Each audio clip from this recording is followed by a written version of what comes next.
ride till I can't no more. I got the horses in the back, horse stock is a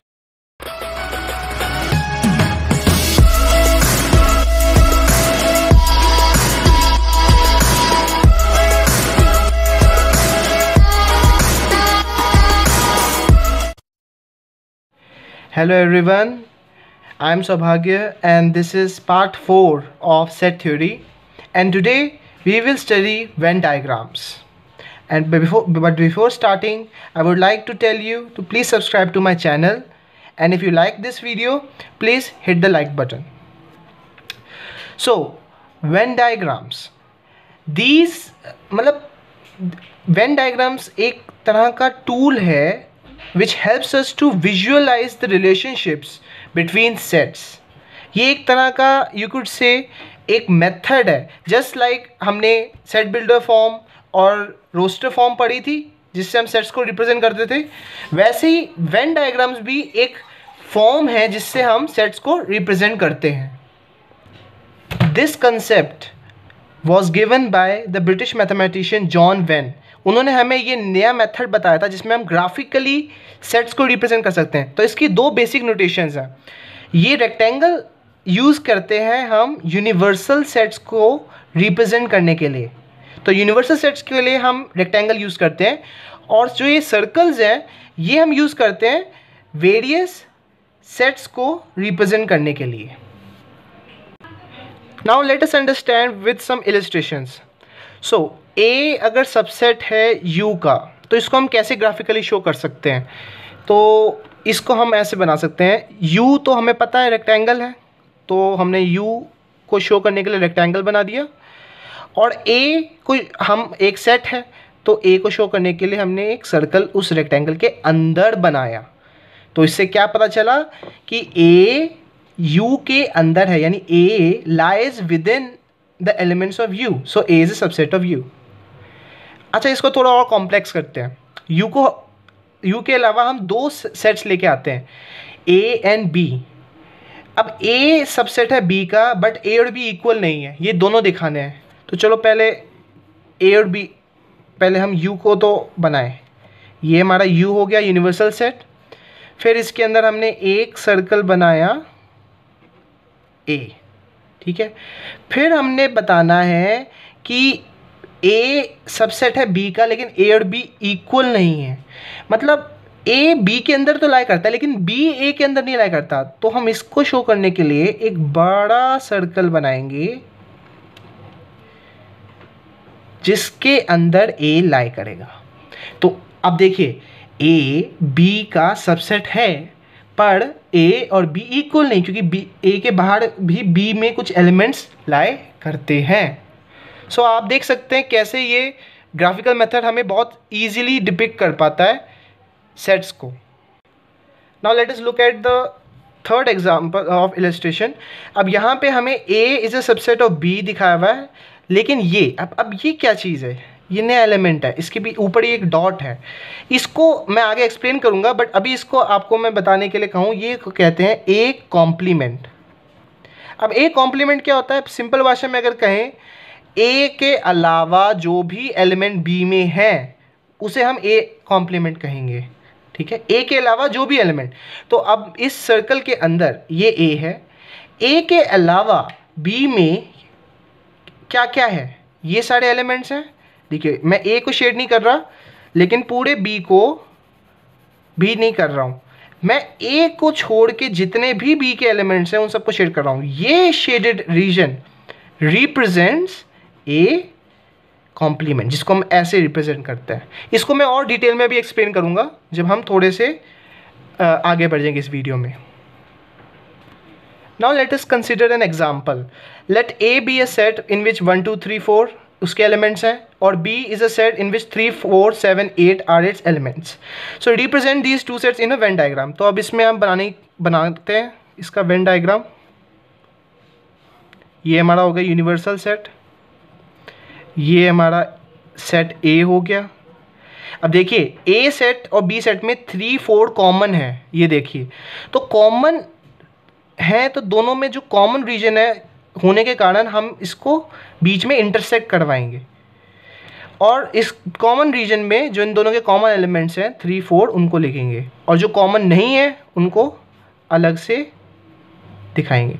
तो इन this वे देखिए हमने कैसे एक लिखे हुए सेट को ग्राफिकली शो किया, और ये बहुत ही एलिगेंट लग रहा है in comparison to writing this in this way.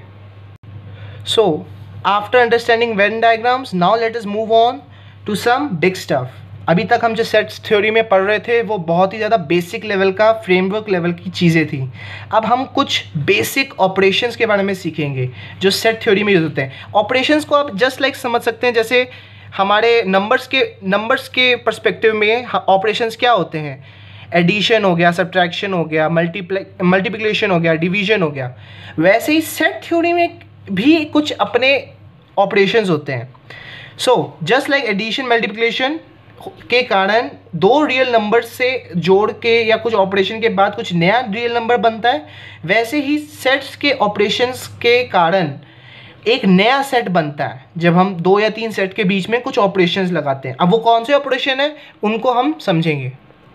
First operation जो हम समझेंगे वो है यूनियन ऑफ सेट। अब यूनियन ऑफ सेट क्या है? Let A and B be 2 given sets, then the union of A and B is the set of all those elements which belong to either A or B। यहाँ पे ये बहुत important है mark करना, either A और B और बो। मतलब क्या कि यूनियन ऑफ सेट में A के एलिमेंट भी होंगे, B के एलिमेंट भी होंगे, और उन दोनों के जो कॉमन एलिमेंट्स हैं वो भी होंगे, और सिंबॉलिकली हम इसको U से रिप्रेजेंट करते हैं। ठीक है, तो A यूनियन B ऐसे हम रिप्रेजेंट करेंगे union of A and B को। और इसको अगर हम सेट बिल्डर फॉर्म में लिखना चाहें तो इसको हम इस तरीके से लिखेंगे that A union B is equal to X such that either X belongs to A और X बिलोंग्स टू B। तो ये सेट बिल्डर फॉर्म में हमने एक पूरी प्रॉपर्टी शो कर दी यूनियन ऑफ सेट्स की।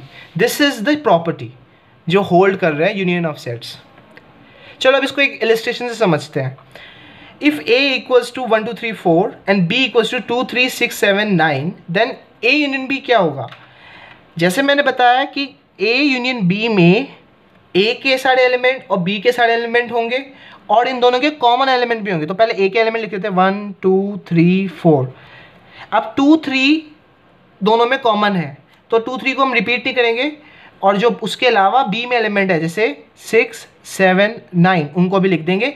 ये जो सेट नया बना है इसको हम कहेंगे यूनियन ऑफ सेट। तो यूनियन से A और B के यूनियन से ये नया सेट फॉर्म होगा। इसको ग्राफिकली हम ऐसे शो कर सकते हैं। A यूनियन B को शो करने के लिए ये शेडेड रीजन होगा। A यूनियन B को हम इस शेडेड रीजन से शो कर सकते हैं। Now let us consider some properties of union of sets. सबसे पहले कम्यूटेटिव लॉ। कम्यूटेटिव लॉ हमने सबने मैथमेटिक्स में पढ़ा है, जैसे A plus B equals B plus A। वैसे ही A यूनियन B या B को यूनियन करें A से, दोनों इक्वल होंगे, तो पोजीशन चेंज करने से कोई फ़र्क नहीं होगा जो फाइनल सेट है। एसोसिएटिव लॉ हमने पढ़ा है मैथमेटिक्स में, A प्लस ब्रैकेट में B plus C equals A plus B बाहर ब्रैकेट में C। जस्ट लाइक दैट अगर हम पोजीशंस बदल दें, पहले एक A और B को पहले कर दें यूनियन, फिर C से करें, या पहले B और C का यूनियन करके फिर A से करें, in both the cases the final set will be same.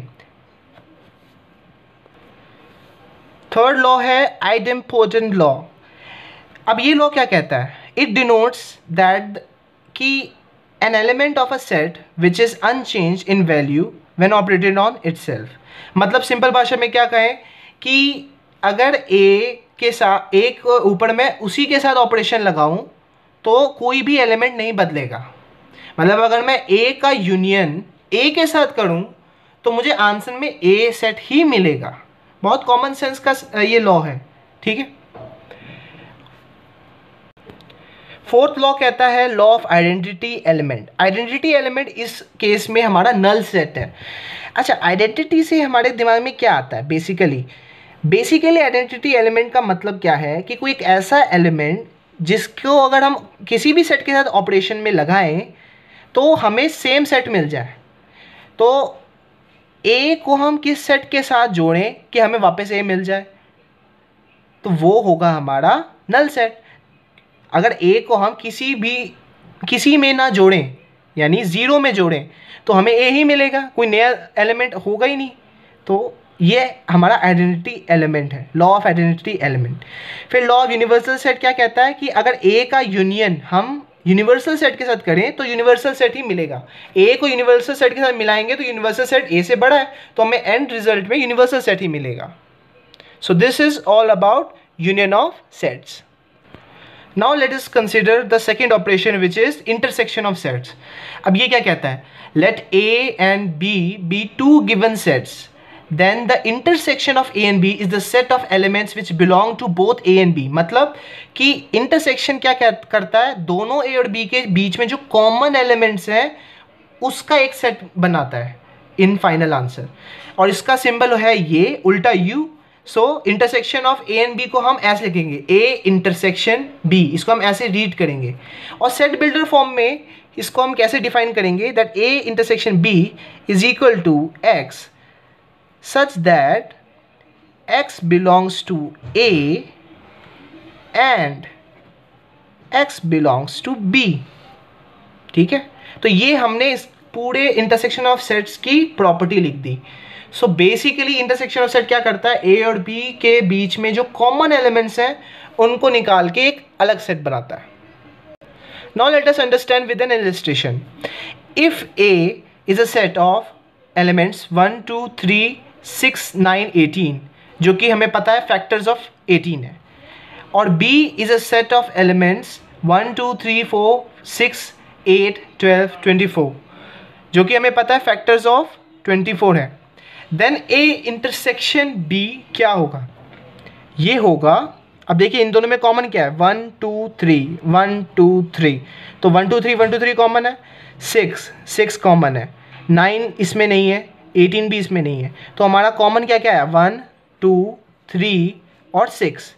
तो ये हमारा ए इंटरसेक्शन बी होगा। और इसको रिप्रेजेंट करने के लिए हम डायग्राम में कैसे रिप्रेजेंट करेंगे ग्राफिकली? इस शेडेड पोर्शन से।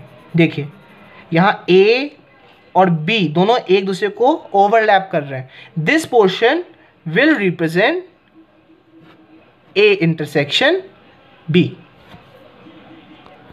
सो now let us discuss the properties of intersection of sets. Just like union of sets, तो कॉम्यूटेटिव लॉ भी होल्ड करता है इंटरसेक्शन में, एसोसिएटिव लॉ भी होल्ड करता है, ठीक है, आइडेम्पोटेंट लॉ भी होल्ड करता है। आइडेंटिटी एलिमेंट अभी भी हमारा नल सेट ही है, ठीक है।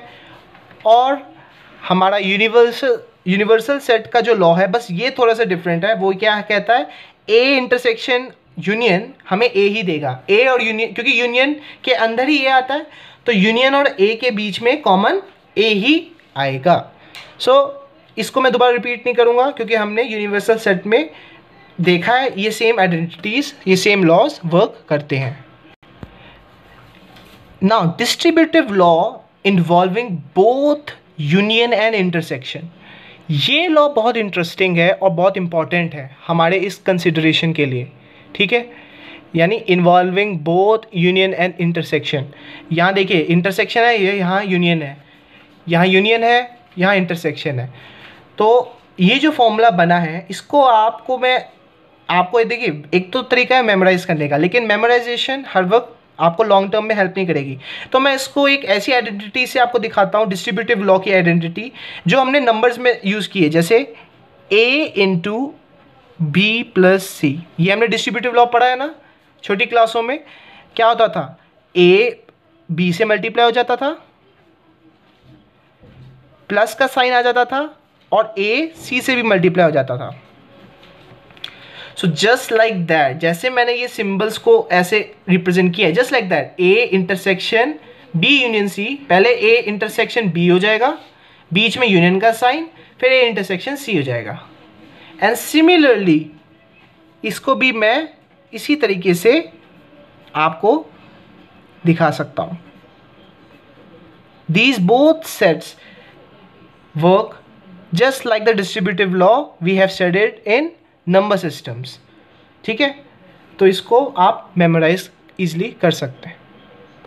One important point that paper में डिस्ट्रीब्यूटिव लॉ बहुत एक्सटेंसिवली यूज़ होगा, so I would like to recommend you कि आप डिस्ट्रीब्यूटिव लॉ को अच्छे तरीके से मेमोराइज कर लें, अच्छे तरीके से प्रैक्टिस कर लें, क्योंकि ये बहुत ज़्यादा कॉमनली यूज लॉ है। ठीक है, सेट थ्योरी में ये लॉ बहुत बार यूज होता है। Now let us understand disjoint sets. So disjoint sets क्या होते हैं? ये होते हैं दो सेट्स जिनका इंटरसेक्शन नल आए। मतलब व्हेन सेट ए और बी हमें दो दिए हुए और उनका इंटरसेक्शन जब हमें नल आए, यानी इन दोनों के बीच में कोई भी कॉमन एलिमेंट नहीं पाया जाए, तो उसको हम डिसजॉइंट सेट कहते हैं। इसका एग्जांपल, बहुत ही कॉमन एग्जांपल, सिंपल एग्जांपल हम ले सकते हैं। सेट ऑफ ऑड नंबर्स अगर हम ए सेट इसको नाम दें और सेट ऑफ इवन नंबर्स को हम बी सेट नाम दें, तो ए और B, A and B will be disjoint, क्योंकि इवन नंबर्स और ऑड नंबर्स के बीच में कुछ कॉमन है ही, दोनों अलग हैं। और ग्राफिकली हम इसको ऐसे रिप्रेजेंट करेंगे, ये देखिए ए सेट, इसके एलिमेंट्स बिल्कुल डिफरेंट, बी सेट, इसके एलिमेंट्स बिल्कुल डिफरेंट, कोई इंटरसेक्शन नहीं है। देखिए जी, यहाँ इसका फीचर ही है डिसजॉइंट सेट में नो इंटरसेक्शन। ठीक है, तो this is the property of disjoint sets. Now I would like to end this video on the last but very crucial topic, जो कि काफ़ी कंफ्यूजिंग होता है बच्चों के लिए, जिसको मैंने आपको पहले इंट्रोड्यूस किया बट उसको मैंने प्रॉपर्ली एक्सप्लेन नहीं किया। उसे कहते हैं कॉम्प्लीमेंट ऑफ अ सेट, जिसको हम a स्लैश से रिप्रेजेंट करते हैं। So let a be a subset of universal set. ठीक है, और हमें let us now constitute another set. Mathematicians ने एक अनदर सेट सोचा जिसमें all the elements of you हो बट ए के बजाय। अगर हम एक ऐसा सेट लेते हैं जिसको हम कहते हैं कि वो सबसेट है यूनिवर्सल सेट का, और फिर हम सोचते हैं, कोशिश करें कि ए के अलावा यूनिवर्सल सेट में कौन से एलिमेंट्स होंगे। अगर ये क्वेश्चन का हमें आंसर चाहिए तो ये हमें कॉम्प्लीमेंट ऑफ सेट्स आंसर देता है। कॉम्प्लीमेंट ऑफ सेट क्या आंसर देता है किस क्वेश्चन का? कि यूनिवर्सल सेट में सेट ए के अलावा कौन से एलिमेंट्स हैं, वो सारे एलिमेंट्स कहाँ लाया करेंगे? कॉम्प्लीमेंट ऑफ सेट में। और सिंबॉलिकली कॉम्प्लीमेंट ऑफ सेट को हम रिप्रेजेंट करेंगे सेट बिल्डर फॉर्म में इस तरीके से, A complement is equal to x such that x belongs to universal set. ठीक है, और x doesn't belong to set A. ठीक है, ये हमने प्रॉपर्टी फॉर्म में शो करा कि कॉम्प्लीमेंट ऑफ सेट क्या होते हैं। ठीक है, अब इसको एक एग्जांपल से समझते हैं। So example of a complement set, अगर हम यूनियन सेट को लेट करें नेचुरल नंबर्स और ए एक सेट कहें ऑफ ऑड नंबर्स, तो उसका कॉम्प्लीमेंट, ए का कॉम्प्लीमेंट क्या होगा? इवन नंबर्स, क्योंकि नेचुरल नंबर्स क्या है? ऑड और इवन नंबर्स का सम। ठीक है, तो ये एक बहुत ही simple example of a complement of set.